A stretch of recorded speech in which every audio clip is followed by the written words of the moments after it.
if you had your vaccine card, you had to knowingly violate HIPAA laws to carry your vaccine card to say, hey, I'm one of the good people, and you get a fucking donut every day from Krispy Kreme.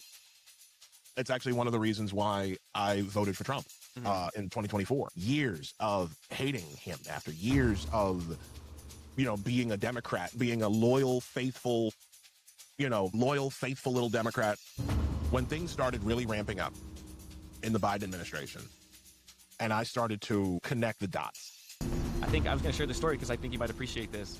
My first DC United game ever. Okay. So Wayne Rooney had just come to DC, and I missed his debut. I don't know if you remember the game where... The tackle? Were you there for the tackle? I was there for the tackle. Oh, shit. Oh, wow. Yeah. Wow. What was that like? Conservatives are slowly have been chased out of culture for so long that in many cases they've totally dissociated.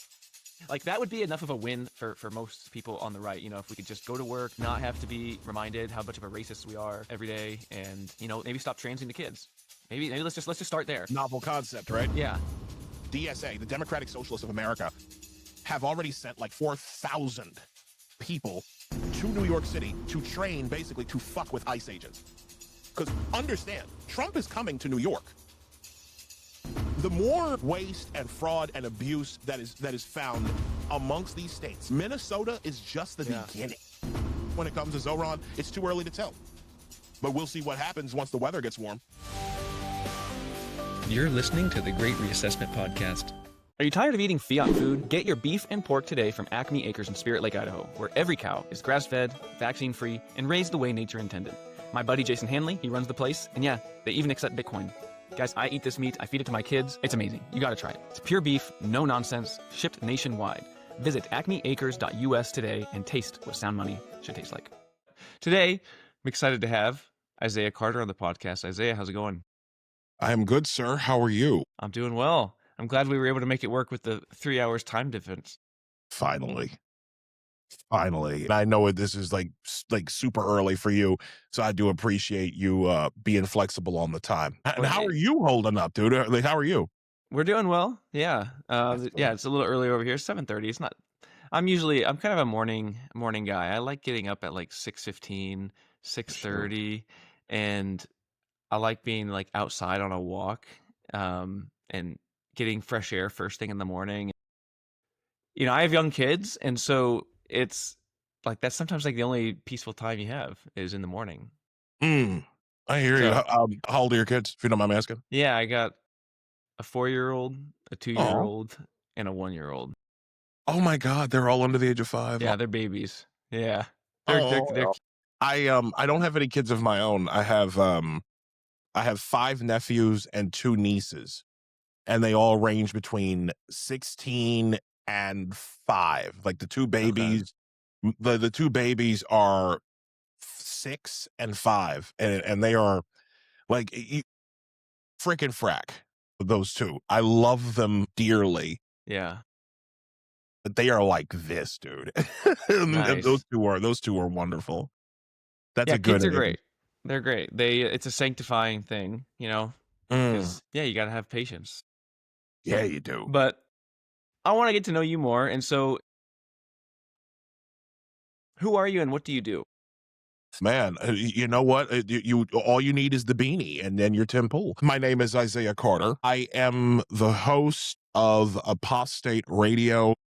I've had this podcast since February. Really January. We did a couple of, me and my co-host, we did a couple of shows unnamed, and then we came up with the name Apostate Radio, and it's taken off immensely.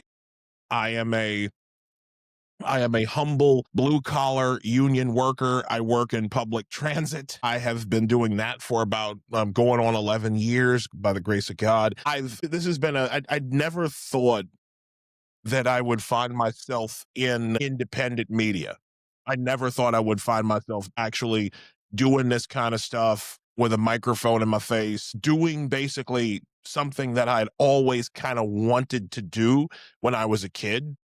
I've always been told that I had a great voice for radio, that I had a wonderful presence, like an audio presence, and I get to do that every Sunday night at 8 p.m., which is a true blessing. I didn't even, and what really kicked this off was last year, and we're coming up on the 1 year anniversary of that. I had a lunch break. I had been cutting like these lunch break videos every day, where I'm just talking about, just shooting about something, that some political issue or whatever. And right after Trump had taken office again, we started hearing about like all of the things that Doge had come up with, and I was just bugged out because, and who, recovering Trump derangement syndrome guy, I'm like, y'all been lying to us this entire time.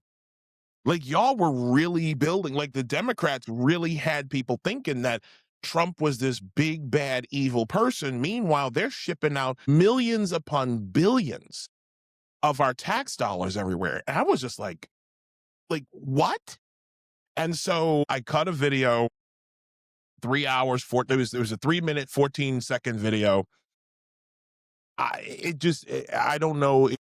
It just spoke to it ended up speaking to like what a lot of people were thinking. 33 million views. It was the most humbling thing and the most life-changing thing that had ever happened to me. That was really when everything took off. And Apostate Radio, we just did our 40th episode last night. We had Kira Davis on last night, and it was a blast, man. Things are moving in a way I never thought possible. And to borrow from the great Pat McAfee, the brand is strong. Mm-hmm. Getting stronger by the grace of God. Yeah, so that's originally what pulled me into some of your content was, were these, I don't know if you want to call them rants, but You can call them rants. you're kind of walking around New York City and you're just going off on something. And I think I really appreciated just like the tenor and the voice and the passion that you had when you were talking about some of these issues. But they're also really funny. Like some of the ones you were doing about like this area in New York City under this bridge that they remodeled, and they put these like weird rocks or something there to stop people from driving through. Yeah, Like, yeah. I just, you ranting about that, like I couldn't stop laughing, but you also made a ton of sense. So, yeah, what is it like? How do you pick a thing to go off on, and in New York City, and like how do you come up with all those ideas? And well, I mean, there's a lot of stuff that you can pick out. Okay, especially subject matter. New York City. I mean, let's be honest. Very little about New York City makes sense anymore. I moved up here in 2015, 5 years before the pandemic, and things made sense. People were happy, there was a sort of equilibrium still. I mean, like, wokeness was creeping in, but it hadn't, like, the sledgehammer hadn't hit the skull of the country, if that makes any sense. People were still, like, people weren't wearing masks in the subway or out in public. People were like there was this, you could ride the New York City ferry. There's like a boat that goes up and down the East River that's really cool. We still do that now, but there was a genuine happiness, I would say. And again, things made sense. Then COVID hits, and then and then all of like the bullshit mandates. I don't know. Sorry, Vicky. No, go for it. You can say whatever you want. Sorry. But like all of the mandates hit. And then, that which made no sense became the law of the land. The masks, the social distancing. I mean, who would have ever thought that social distancing would mean so much more than standing 6 feet apart, right? They were literally severing, like the powers that run this world were literally severing the bonds that tied people together.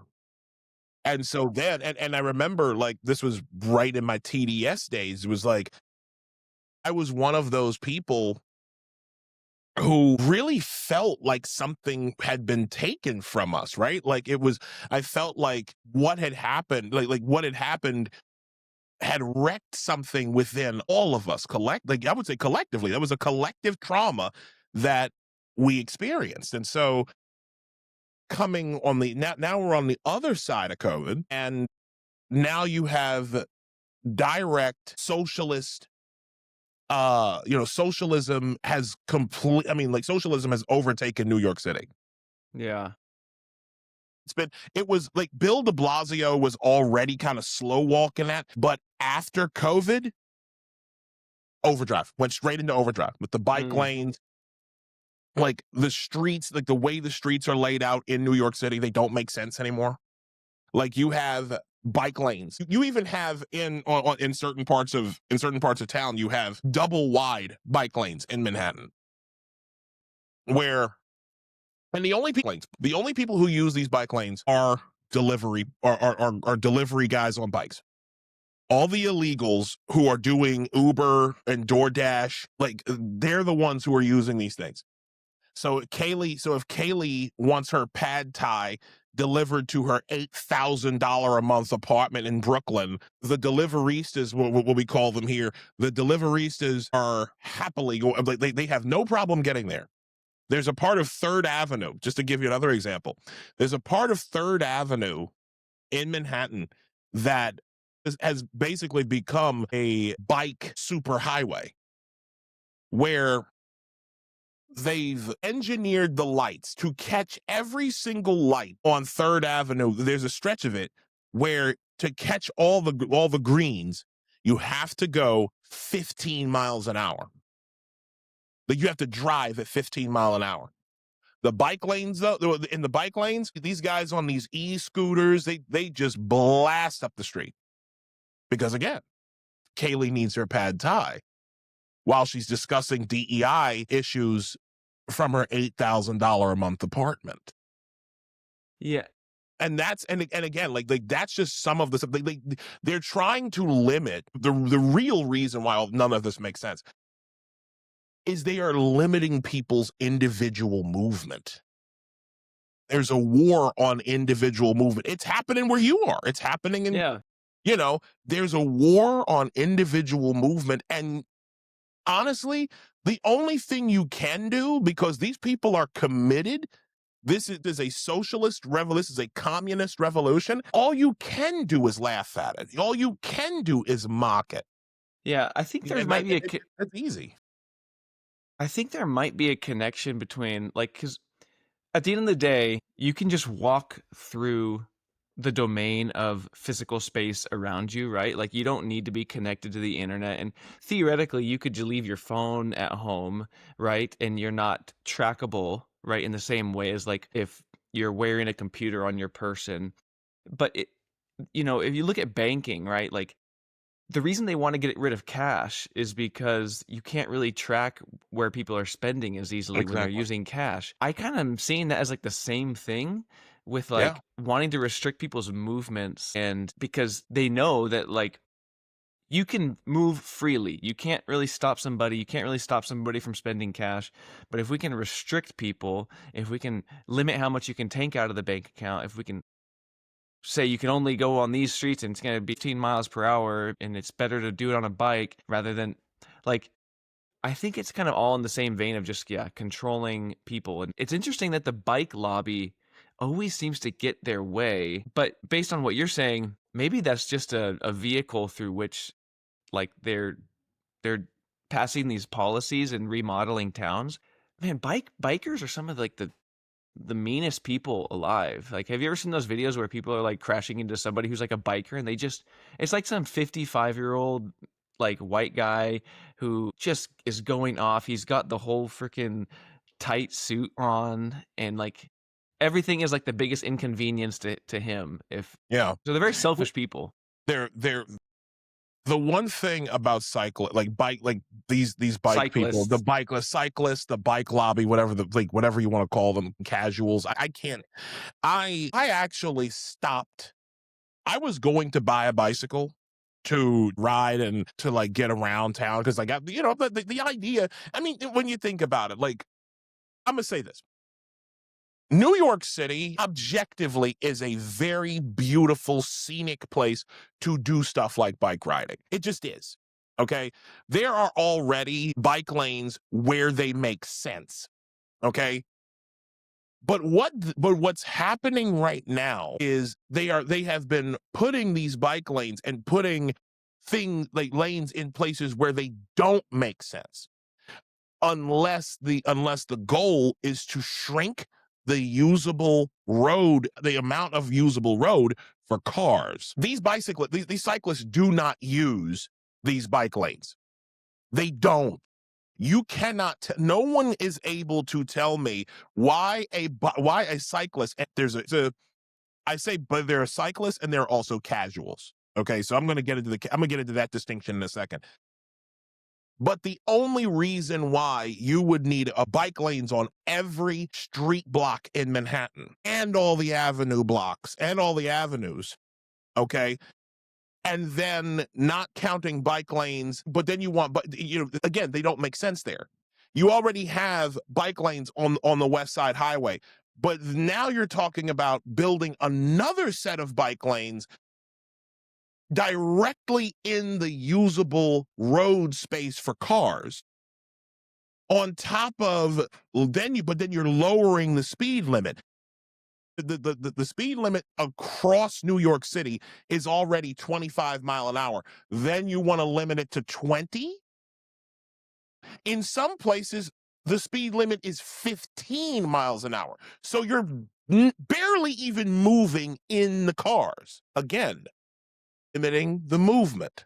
Yeah. And it's being done, and all of this is being done to not just limit your movement, but it's also being done to make driving so odious in Manhattan, so odious and so cumbersome and so expensive, because we're not even talking about the tolls and the congestion pricing that they've done. They want to make it so bad and so annoying that you just give up your car and you take public transit everywhere. Yeah. They want to, it's about killing sovereignty, like sovereign movement. So, I'll just take the bus or I'll just take the subway and I'll just ride my bike. There's something really freeing about having your own automobile and being able to like freedom they want to take away. Yeah. That's the freedom, because again, they want the one thing, until you begin to understand that these people are about reducing your individuality. These people, I'm talking about the powers that be, these leftists in these states and these cities, they want to reduce your individuality to zero.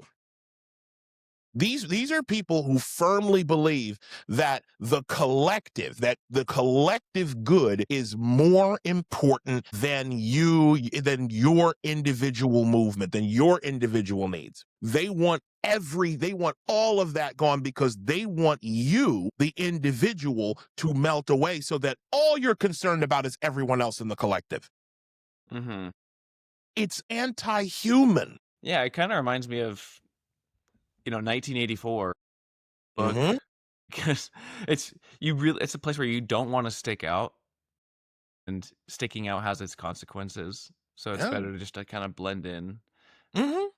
And that's what they want. I'm telling you, They want. Listen, when everybody was wearing masks, when everyone was social distancing and standing 6 feet apart, those people thrived.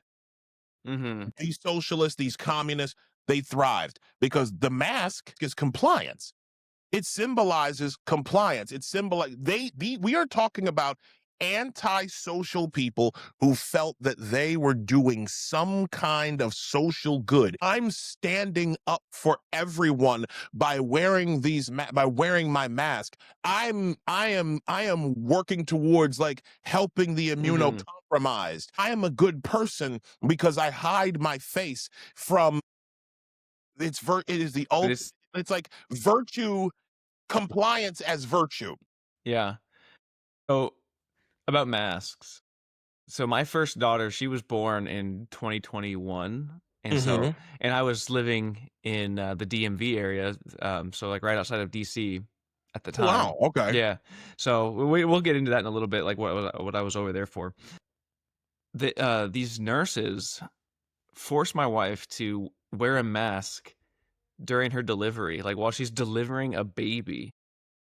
And like it was a long, strenuous, hard labor, first child. And I remember in like the moment like where she's like pushing out this baby, the mask slips below her nose a little bit. Like God forbid a mask comes below your nose. While And she's pushing your first daughter yes, out. and it's hot and she's like sweating and her blood pressure is like 200 over one. It was a complicated delivery.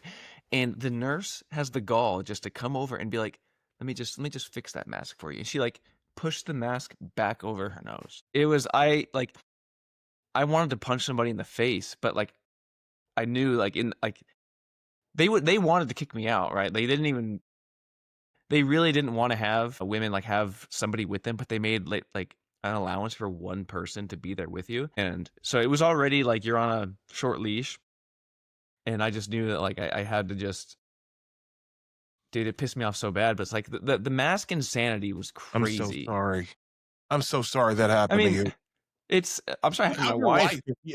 Yeah, I mean, we got through it, but it was just like you're saying, people saw it as like something virtuous, and that like you even needed to do it to a pregnant woman giving birth. It was an incredible pain, and like, so when you're measuring what are the priorities here, helping a pregnant woman giving birth who's in pain, fixing this stupid dollar mask that doesn't even work and putting it back over her nose, so you can't actually breathe correctly. So like, you know, because when you're wearing a mask, like the air you're breathing, like it's like, you know, the trapped air that's sort of like in the mask, and it's like hot, like you're breathing out, like it comes up into your eyes. It's the most uncomfortable thing in the world. It's so unnatural. And also, I know for me, like my anxiety, like I hate having something over my face. Yeah, I hated it. But here you can hardly breathe. And if you wear glasses, your glasses get all fogged up. Your glasses get fogged up, right? I wear contacts also. I'm just wearing these for now. But like everything, I think what bothers me the most about the whole masking thing isn't so much the fact that we were forced to wear these things. Like even after a while, like I kind of got it, right? Because we didn't understand what we were dealing with. We didn't understand. But once we understood, and once people, you know, like natural immunity, like people had natural immunity and everything, like nothing clicked. Nothing clicked with these people. It was like, you must still comply after you've gotten sick. And that's really when I knew that something was wrong. Yeah. It was like, you're telling me I have to keep up the facade. And then we started seeing all of the other crazy things that went on that was going on. Like you were like hugging people on stage through plastic. I just retweeted that video. I don't know if, there was like a montage of like COVID clips, and I think I reposted it, but it was like, they're on like a TV set. We were probably talking about the same one, and these two hosts like are hugging each other through plastic, and it's literally just like, you don't think the air is circulating around this stupid dumb piece of plastic? That it was the amount of like frankly retarded shit that we were told to do, that we were forced to do. Yeah. Really, really, it still bothers me to this day. Yeah. And I think what bothers me even more, there are two things that bother me even more. The leftists who the compliant, really shitty people. I'm more compliant than you. And so you were just inconvenienced. Like, how dare you? Like this was just a minor inconvenience. I want to drop kick these people. Whenever I hear them say, oh, this was just a minor inconvenience, you just had to comply for a little bit. And I'm just like, it wasn't just a little bit. It wasn't just the masks. It wasn't just the social distancing. It wasn't just forcing the vaccine onto people and giving people heart attacks and cancer and stuff like that through a vaccine, a faulty vaccine that did not work. It wasn't just the blood clots. Yeah. These people, it was like, these people said, you must take this vaccine or you can't go outside. You can't go to work. You must take this vaccine or else you are going to kill your grandmother. You must take this vaccine or you can't buy things. It was the mark of the beast. It was mark of the beast shit. If you read through the book of Revelation, there is a chapter in there that talks about the mark of the beast. Yeah, it's where, like yeah. yeah, You can't it's buy like yourself. Yeah, you when can't people do say anything if you don't have that mark. If you had your vaccine card, you had to knowingly violate HIPAA laws to carry your vaccine card to say, hey, I'm one of the good people, and you get a fucking donut every day from Krispy Kreme. yeah. When people sorry. say it was a minor inconvenience, you know, I had to cancel my wedding, right? That was the first thing. It was so I had to get married with like 4 people around, like we had dozens and dozens of people coming. That had to get canceled. I just shared the story about my wife giving birth. I was in the military at the time, right when I was in the Air Force. Okay. Yeah, Okay. so I was there during the transition from Donald Trump to Joe Biden, and I got to see that whole thing. And so that was in the height of COVID, and so I had to deal with like military vaccine bull crap, like, and then like just getting my first teaching job here in Washington after I got out of the military, wanting to go downtown to like different like shows and things like that. Just being able to having to stand in like the unvaccinated line, like they had like an unvaccinated line. You had to come and show. Yeah. Like you got this like highway express lane for everybody who's got their freaking vaccine cards, and then like over here it's like the line's moving slow. I kind of just felt like it was Scarlet letter. It was scarlet letter bullshit. nonsense. Yeah. Yeah, it was scarlet letter shit. Like I'll never forget. And this happened in 22. This is when I really understood that something was wrong and that this, again, was about nothing but compliance. Mm-hmm. Okay? What happened was this. I remember I wanted to go see a friend of mine perform at Alvin Ailey, okay, on 9th Avenue. And I went there. I had my vaccine card, okay? Had all of it. Like I had, because I unfortunately took the vaccine and I took one booster and that was it. I should have never taken any of it. Did you ever have any side effects? I don't know if the vaccine had anything to do with it, but I've gained more weight in the last 2-3 years than I ever have in my life. I'm way heavier than I've ever been. So I don't know if the vaccine had something to do with it. I don't know, but probably, I don't know. Yeah. But I went to go see my friend perform at a dance show. And I got got the vaccine card and I'm, standing in line. I show the card. I walk in and I'm walking towards walking towards the auditorium where my friend was going to be. And this other security guard was like, sir, I'm sorry. You have to wear a mask. You have to wear a mask in here. I'm like, wait a minute. I just showed my vaccine card and you're saying I still have to wear a mask? I walked out. My friend wasn't very happy. Yeah. My friend wasn't happy. She was like, well, you should have just complied and, you could have come and see me. But I'm like, I'm not, like, fuck you. Yeah.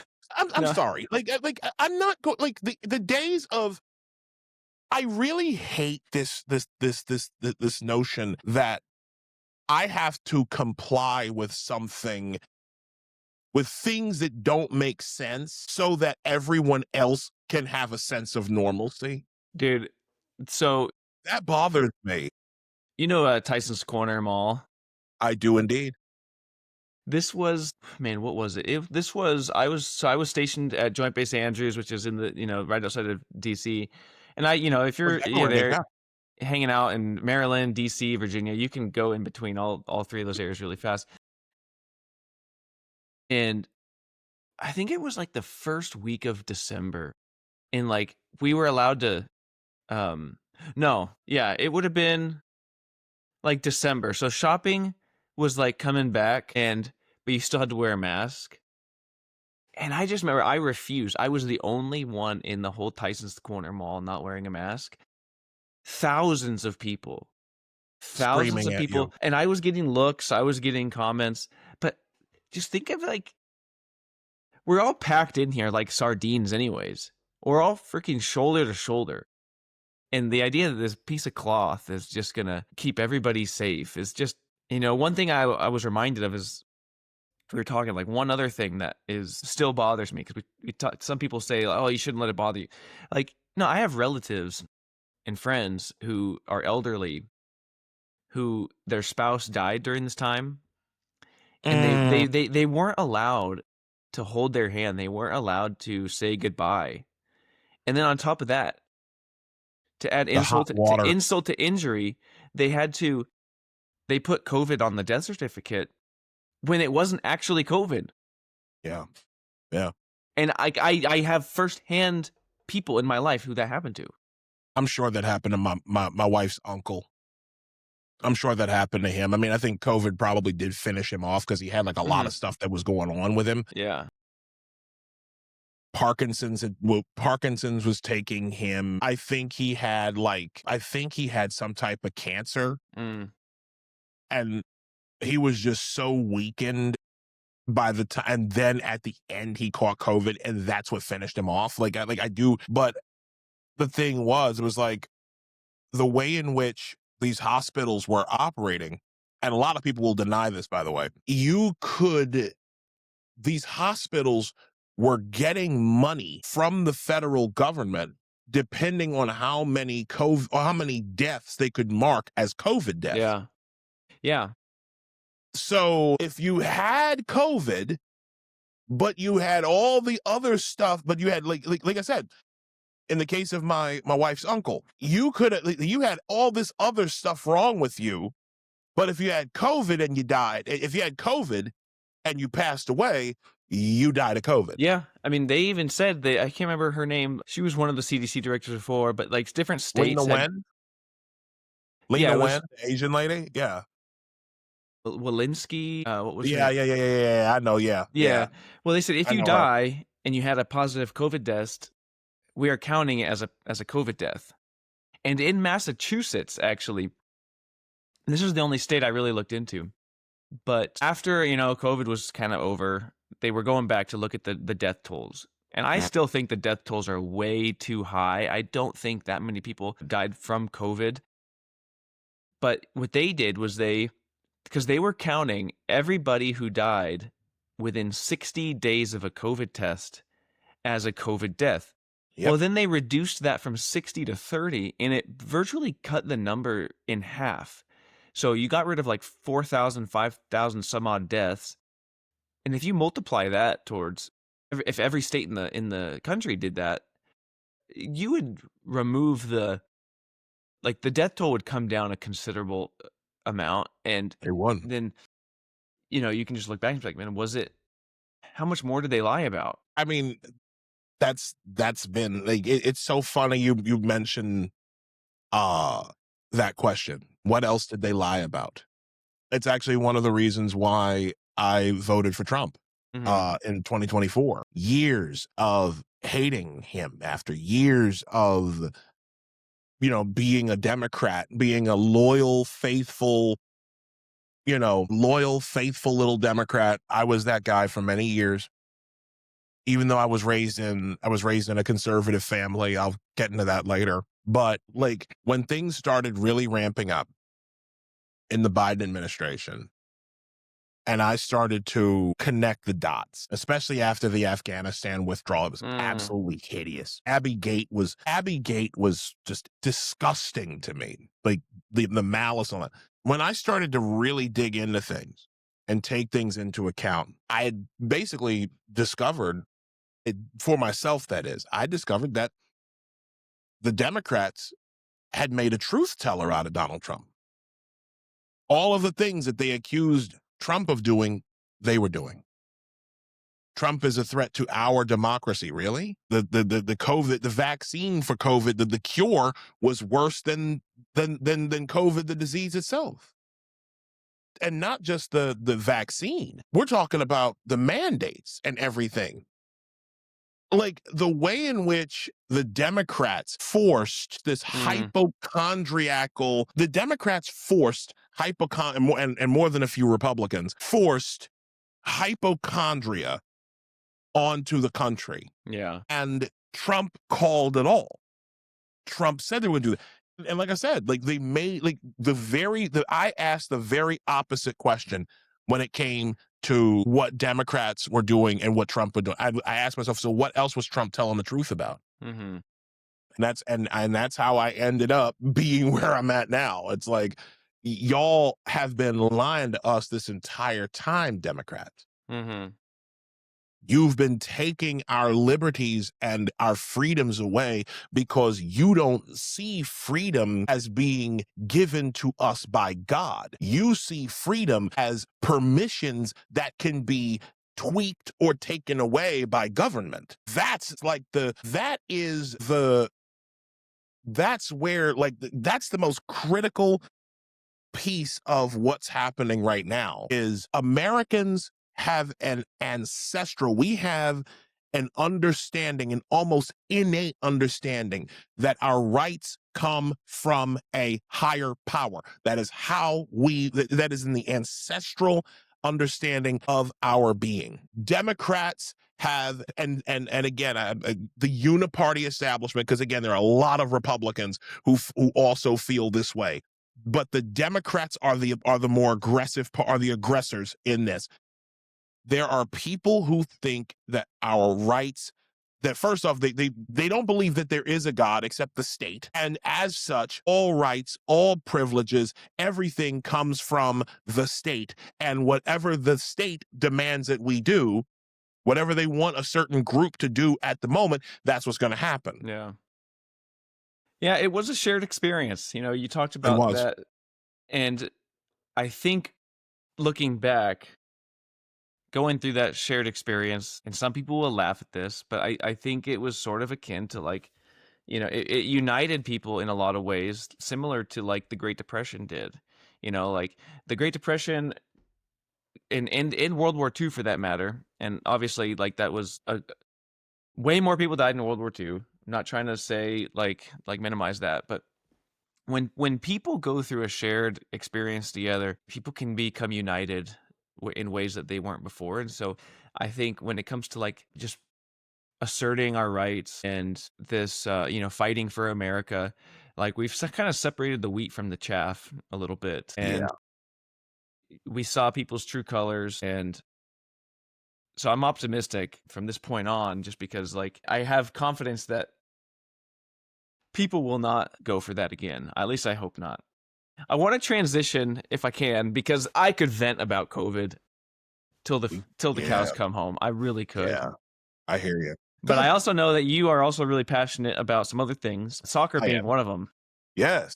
And we have that in common. And I think I was going to share this story because I think you might appreciate this. My first DC United game ever. Okay, so this is back when I was in the military, living in DC. Okay.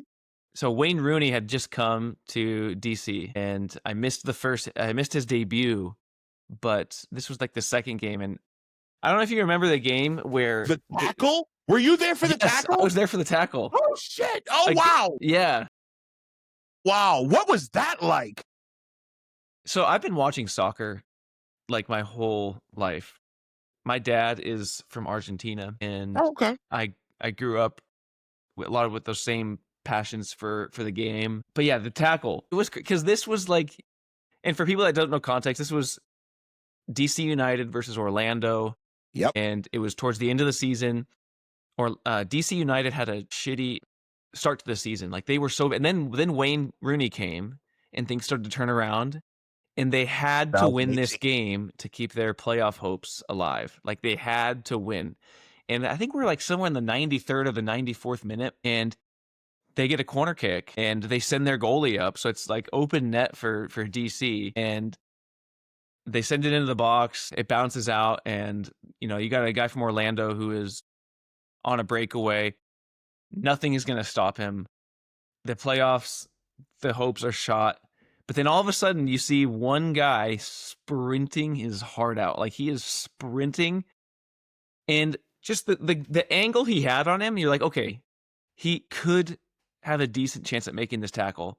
Or, all the guy had to do was just not lose the ball, right? Like, That was it. and That he was all going had to to try, do. I think he was going to try to shoot from half. And Wayne Rooney just makes a beautiful clinical tackle. Like, it's one of the best I've ever seen. Yeah, same. Especially given like the weight of this moment. So he steals the ball, makes an amazing tackle, takes like 2 touches, and just sends one into the box.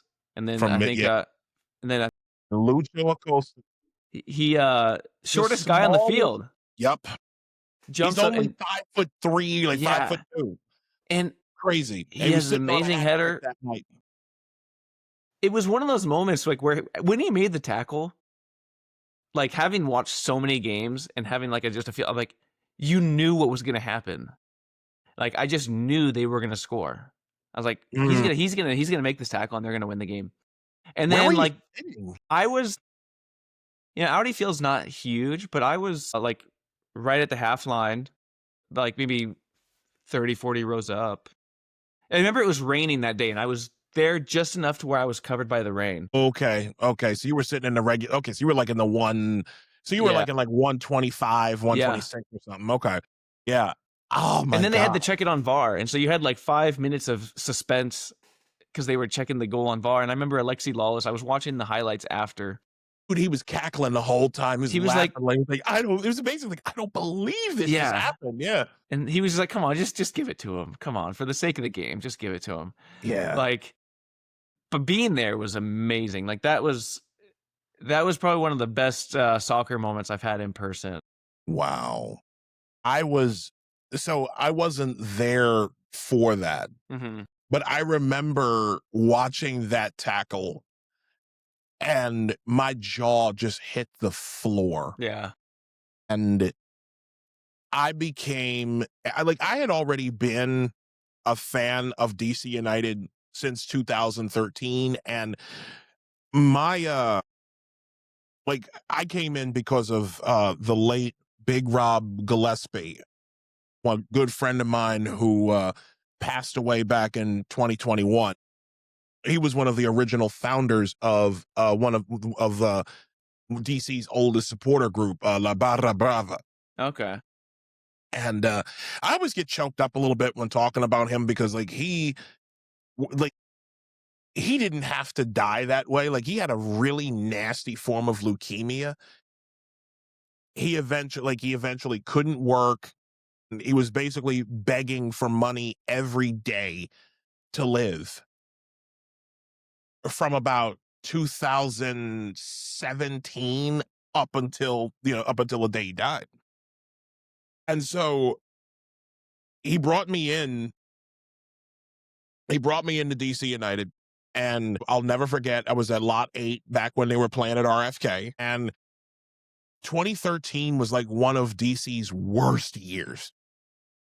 Like, it was a wooden spoon. It was the year where it was the wooden spoon. They got a wooden spoon. They were in last place in MLS, but they won US Open Cup. Like, that was the weirdest season of all time in my opinion, for DC United, because I remember going to like a couple of games that in 2013, and they just never fucking scored.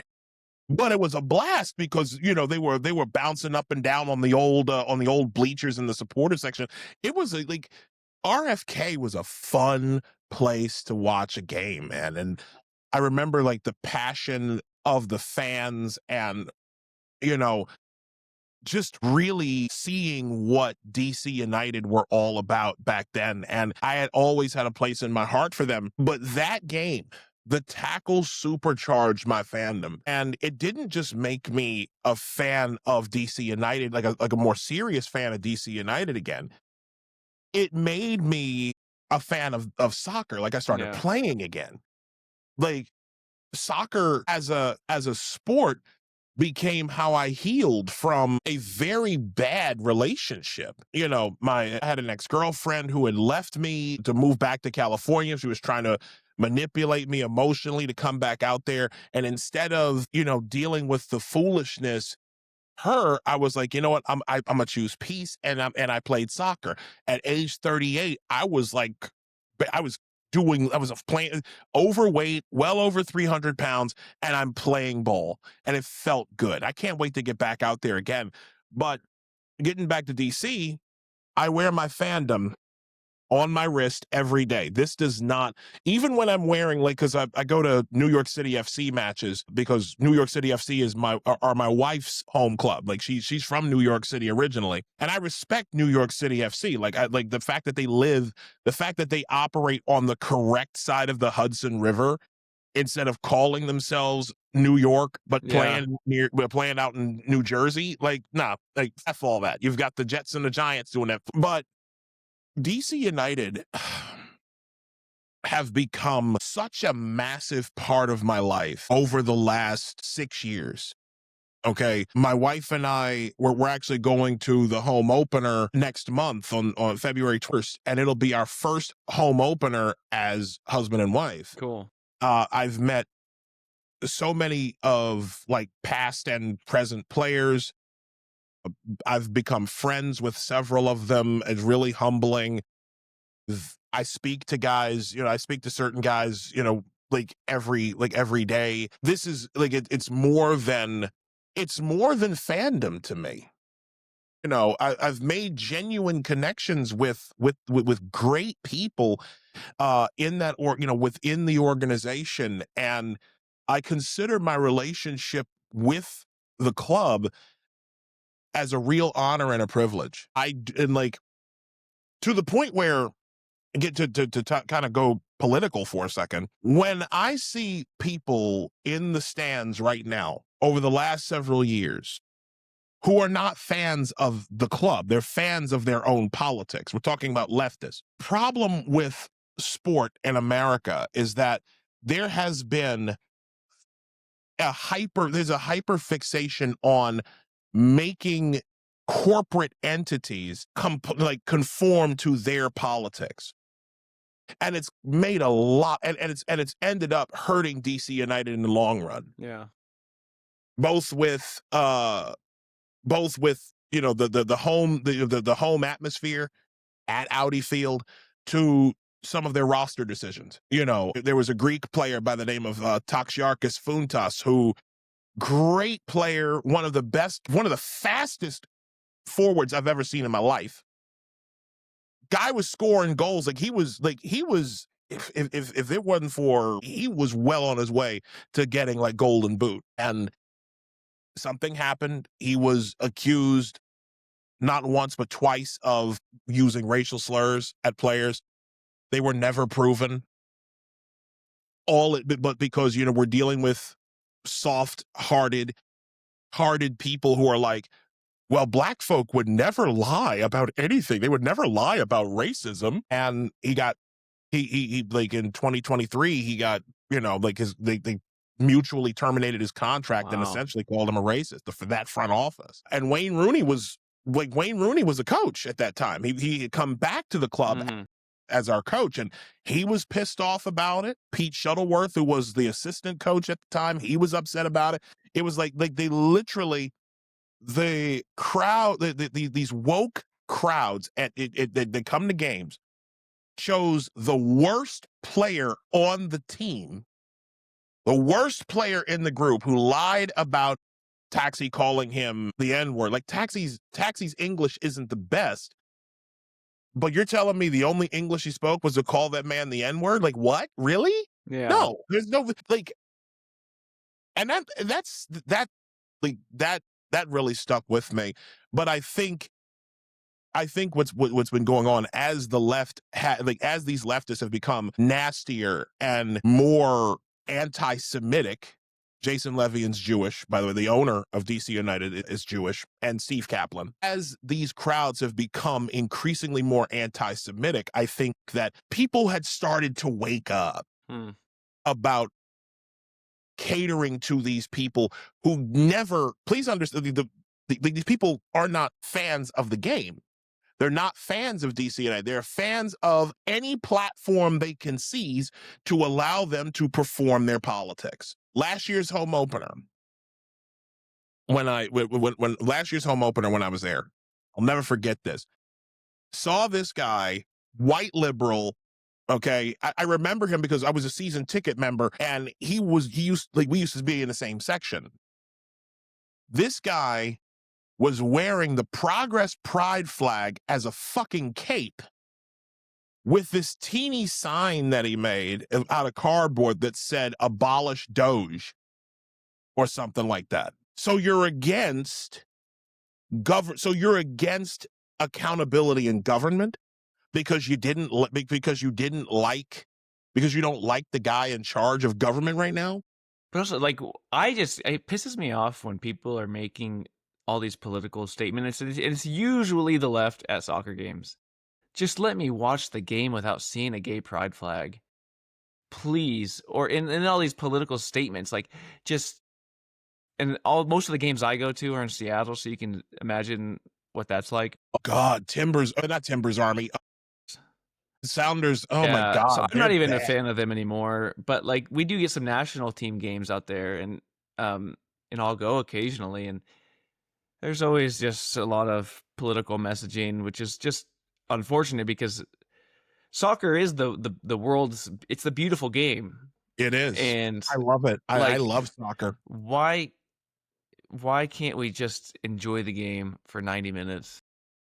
Because listen, you and I are of that mentality, and there are a lot of other people who are of that mentality. The problem is they get chased out of soccer games. They get chased. Last year, I'll never forget, there was a video of a guy who was wearing a MAGA hat. Chased out. It was at St. Louis City SC match and got chased out. The cop, like somebody had snitched. It had to have been in the supporter section. Saw him wearing a MAGA hat and had the police remove him from the stadium. They put him in a position where it was like, well, either you take the hat off or you can't be here. It's like, now mind you, the only reason why stuff like that happens is because the expectation in the stands, the expectation that has been set by Major League Soccer and by the supporter groups in these stands is that everybody that comes to a soccer match has to have the exact same politics. Yeah. As the supporter groups. Everybody's got to be an LGBTQIAP plus supporting, shit lib. And then they wonder why most of the supporter groups are white. Most of the supporter groups, it's like they want to be these inclusive people, but they exclude everybody who does not agree with their politics. Yeah. They chase them out of stadiums. Yeah. And ultimately, what I really want to do is, because I feel that people on the right, conservatives are slowly have been chased out of culture for so long that in many cases they've totally dissociated with it. I can't tell you how many people. I have like 168,000 followers on X. Glory to God. Anytime I bring up football, because I'm a Baltimore Ravens fan, born and raised in Baltimore. Anytime I bring up the NFL, I can't tell you how many Trump supporters or like they self-identified conservatives or Republicans, they are like, fuck football, fuck the NFL. They want nothing to do with it because they're still pissed off about Colin Kaepernick. And they're pissed off about all of the bullshit anti-racism things that they were doing, that the NFL have done. And I get it, right? Like the anti-racism stuff is really anti-white, which is totally unacceptable. But like, people don't want to go because they're tired of having shoved down their throats at a soccer match. People don't want to go to a football game. And I'm like, okay, fine. But here's the thing: you might disengage, but they have. But when you disengage from culture, that means you are conceding there. You are conceding. Like, I want everybody within your sphere of reach to hear me when I say this. Okay. If you are a conservative, if you are someone who is not a leftist, do not disengage from culture. You are not going to win hearts and minds by distancing yourselves and then acting like you're somehow above the fray. You're not going to do that. Dissociating is shit that is the same. They do the same things when it comes to winning blue states. Republicans dissociate from states like New York. They dissociate from states like Maryland, my home state. They dissociate from these places because they're like, we can keep our stronghold in the South. Meanwhile, Democrats are working actively to turn Texas blue. Yeah. No, I appreciate that because Sorry, and that's a good message, because we either have to win or they will. Yes. We have to win. And when I say we, it's you know, I get that there's a lot of people, even on like the Christian conservative right, who disagree on things. But at the end of the day, we all just want to live peacefully and not have political messaging shoved down our children's throats. And we don't want to be reminded of all this progressive crap 24/7. Like, that would be enough of a win for most people on the right. You know, if we could just go to work, not have to be reminded how much of a racist we are every day, and, you know, maybe stop transing the kids. Maybe let's just start there. Novel concept, right? Yeah. So, but we have to win in order to do that. And yeah. So giving up and retreating to strongholds that are probably just going to get taken over too in about 10 more years with that same, because you're not a fighter. You got to stay and fight. You have to. You cannot. I'm sorry.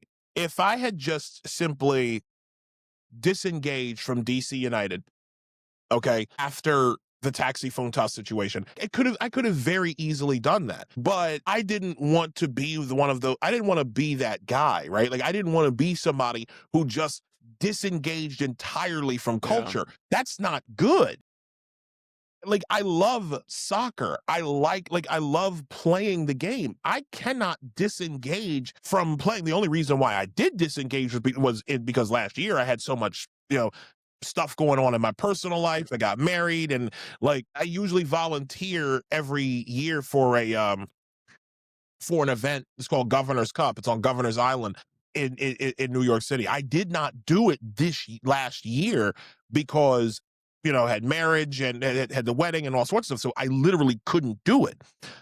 I'm going to do it this year. But anyways, but the point is, I can't disengage from culture because the people in that culture are all like I'm in it for the love of the game, man. I'm not in this. Listen, in groups and friend enemy distinctions and all that other nonsense, that's for them. That's their issue. That's their hang up. I like soccer. I'm going to play soccer with other people who like to play soccer. That's the issue. I'm going to go and watch the game because I like the game. I like the team. I love DC United. I have, my wife and I, we love DC United. My favorite color combination is black and red. It was black and red before I was a fan of DC United. There's no, I'm not going to get chased out of soccer culture because some of the nastiest, weakest fucking people don't like my politics. And just to be clear, I'm not alone. There are more people who share my feelings, because again, it's not about politics. It's never about the politics. It's about the game. The problem over the last several years is that people got so bogged down with politics. People got so drawn into politics that they forgot everything else. Yeah. Yeah, that's a good point. Politics have really kind of become another form of entertainment, and people look at, what certain politicians are saying, or they're looking for sound bites in the same way that they're looking for entertainment on the TV. And we've created celebrities, and it's really a shame. Last thing I want to say about soccer is, are you looking forward to the World Cup? I am. I am looking forward to the World Cup. I like and I love the fact that it's here. Yeah. It's going to be very interesting to see what happens. I'm not sure who's. I mean, I'm watching players who would normally be on the roster. We shall see what happens. I like Pochettino as a manager. I think he's doing very good things with the U.S. men's national team. I just want them to get the politics out of it, because when you focus on the virtue signaling, the quality of play goes down. Do you remember that? That is a real thing. There's a documentary actually about the German national team. The German national team was so bogged down with politics and having to virtue signal and do all this LGBTQ shit. And then they stopped and was like, wait a minute, something's not right. We're focused on the wrong thing. They focused on the game, and look what happened. They started killing it again. DC United, for the first time in years, not to bring it back to come back to DC United. For the first time in years, they're not worried about, they have a front office who are not worried about politics. They're not worried. They're not putting virtue signaling at the top of everything. Yeah. They are actually focused on winning games. They're focused on building a winning culture. The club have not had that. Yeah, just put the ball in the net. That's all you got to do. Put the ball in the net and put the best 11 guys on the fucking pitch to do it. That is all that matters. And that is exactly what, and I have to tip my cap publicly to the guys in the front office who have made that happen. There is a massive, massive culture shift, whether people want to acknowledge it or not, and it's happening. It's happening both locally with DC. It's happening with the U.S. men's national team. It needs to happen more. You have to chase all these leftists, these anti-American, these unpatriotic, commie pieces of shit. You have to get them out of the stadium, because guess what? They have them, and when it comes, especially with USMNT, the fan culture amongst the U.S. men's national team is completely monopolized by the left. Yeah, the American Outlaws are all leftists. I don't take Qatari money, by the way. Yeah. I'm And sorry. do you remember when leading up to the World Cup in Qatar, there was a lot of discussion about like how, is gay marriage legal in, the Middle East and this and that, and sports washing and all that. Gay pride flags weren't going to be allowed, which I was pretty excited about. And then, the American Outlaws are making virtue signaling statements about how they disagree, but then they're taking money. So what it shows is that it's just hypocrisy. They were blaming the Qatari government for who's the guy who died? Yeah, the gay journalist guy. The Sports Illustrated guy. I can't, like, the bald guy. I can't remember his name. Yeah. It's like right on the tip of my tongue. Yeah. I know who you're talking about. He worked for Sports Illustrated. Jeez, yeah. I can't remember his name. It's right on the tip of my tongue. Maybe you can, I'm gonna look it up in a second, but like that guy, like I knew that guy, God, I can't remember his name. Hold on. I'm gonna look it up real quick because I can't. Let me see. Sports Illustrated. Grant Wall, that's it. Yep, Grant Wall. That's him. Grant Wall. Yeah. And I'm gonna tell you something. Grant Wall we used to follow each other on X. Oh, wow. Yeah. And I remember reaching out to Grant about the Taxi Funtas situation and how what was happening to Taxi was similar to what was going on at BYU, where an insinuation of a racial slur like cost, like very nearly cost people some careers and some scholarships, and there was no proof ever found. Like, these people lied about a racial slur being used, and it's crazy because I reached out to him about it. I told him the things that I had discovered. I told him things that I had found out. I got no response from that fucking guy. But you wear a rainbow shirt underneath of a jacket in Qatar, and people think you're so badass. And then that's you not die brave. of a heart, and then It's not brave. Yeah, like, Because obviously you- it's sad. It's sad that a person died, but like, let's not pretend that hiding a shirt underneath a jacket is brave. It's Like, not. it's It's not not brave. brave.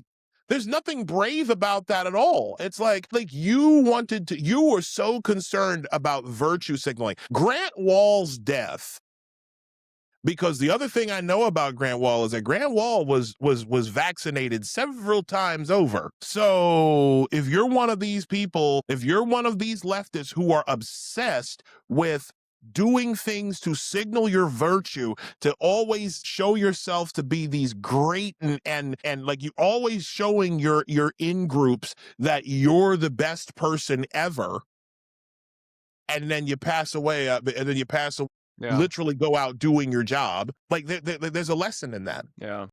There's a lesson in that. And a lot of people don't like when I say fuck Grant Wall. They're like, oh God, like Pablo Maurer, especially, formerly of The Athletic, who basically looks like he's ready to fucking troon out at any moment. That guy despises when I talk about Grant Wall. I could care less.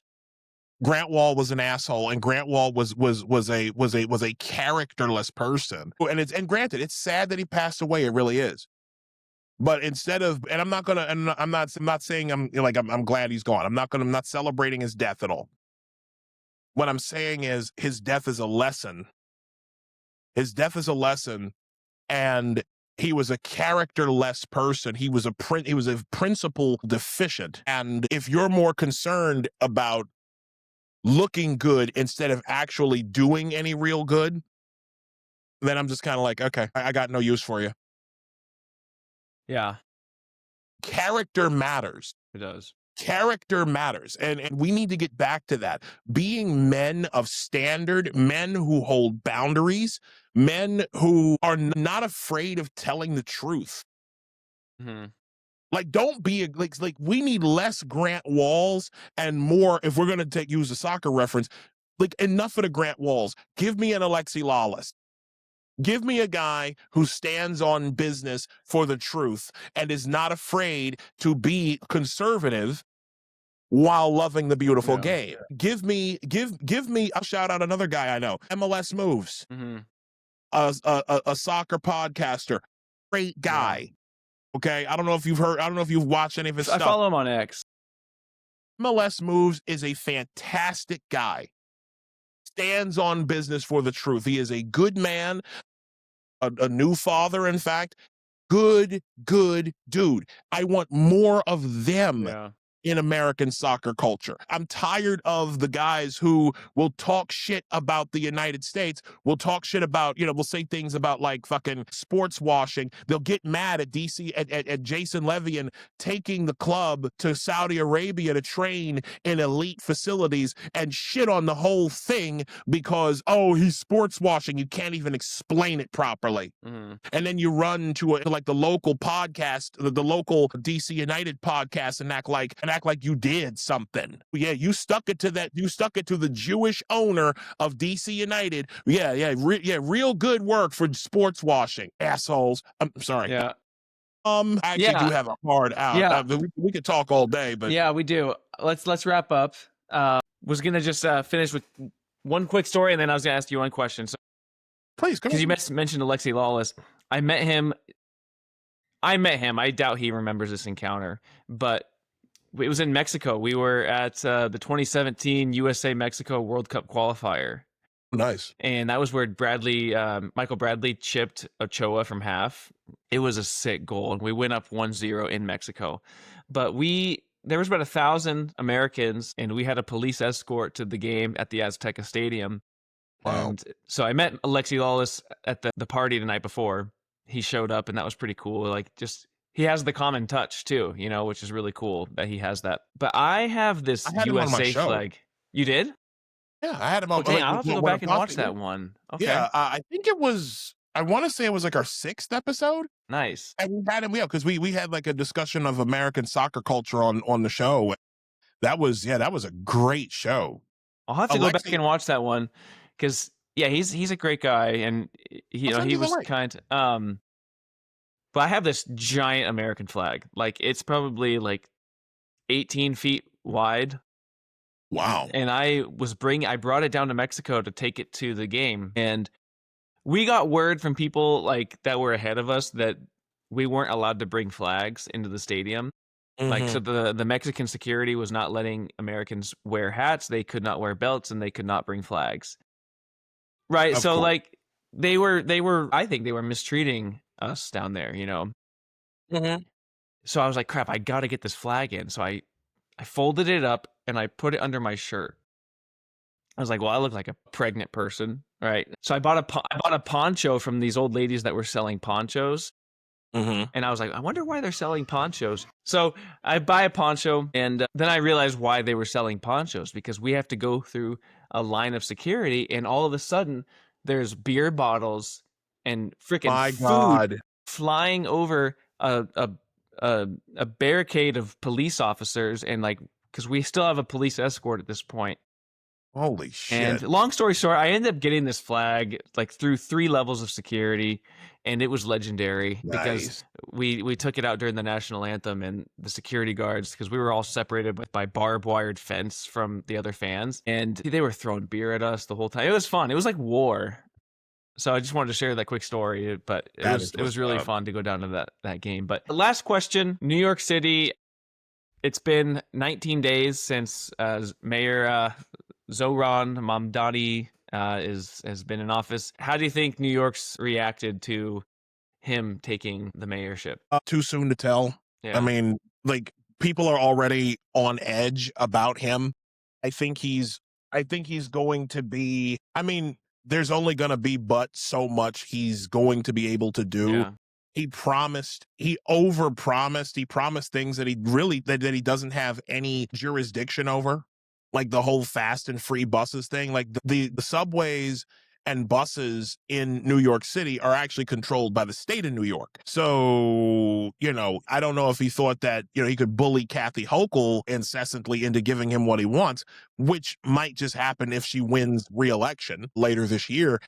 But it's too soon to tell with him. I mean, a lot of his, like, you have this thing about Sia Weaver. His cabinet is already like full of communist weirdos. This Sia Weaver lady who says like, well, home ownership is white supremacy, and you're literally saying that to the faces of black homeowners, black and Hispanic homeowners in the 5 boroughs, and they're like, what? This white woman is gonna tell a bunch of black folk that you have to, quote unquote, we're gonna change your relationship to private property? No, you fucking communist. It's not how it's gonna work, you know?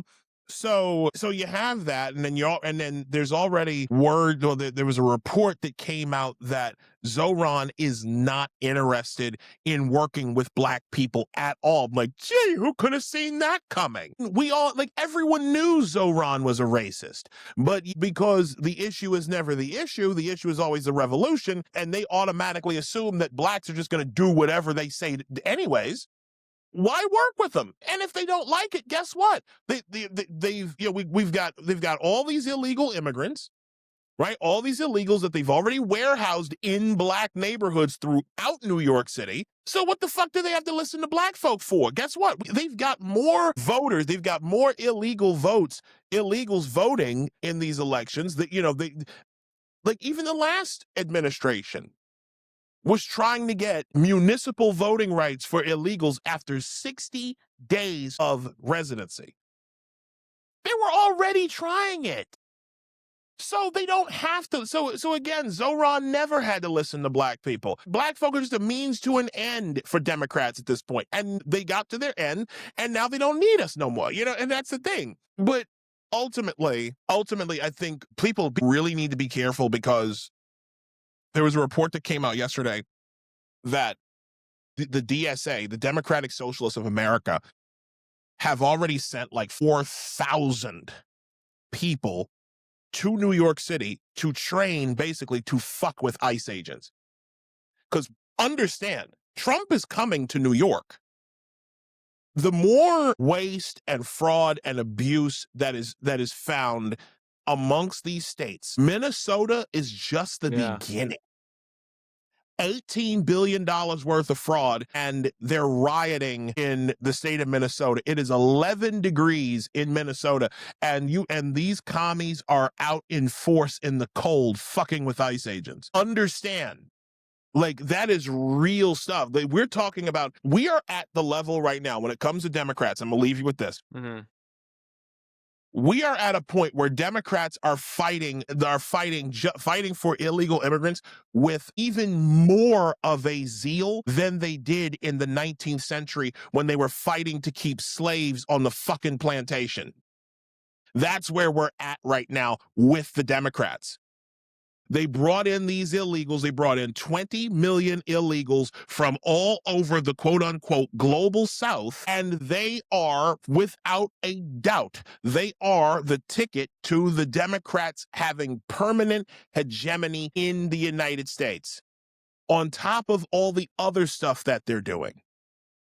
And so when Trump says they're all going back, when the people of the United States elect Donald Trump to basically say they're all going back, get them out of here for us, the Democrats are actively fighting against the will of the people. Mm-hmm. On Zohran and the DSA, they are mounting an army. They are raising an army right now of 4,000 street animal communists who will be fighting ICE. They will have their rapid response network set up in WhatsApp and Telegram and all those other ones. You will see these people messing with ICE in such a way it will boggle your mind. Understand, none of it will be, or none of it's organic. None of it is real. These are not real people who are going out there.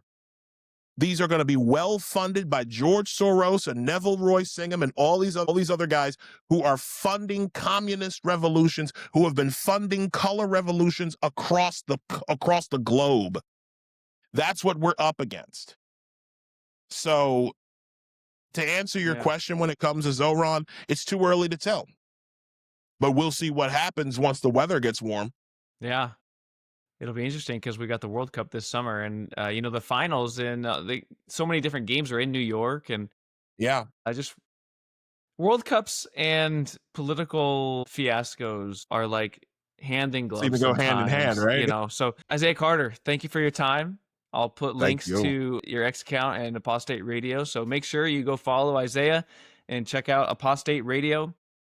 Isaiah Carter, thank you for your time today, man. It's been a pleasure. Thank you, my brother. I appreciate you having me. And you are welcome. In fact, you are welcome onto my show at any time. Dude, that'd be fun. Let's chop it up. Absolutely. Absolutely. Right. Thanks. Have a good day. Bye. You too.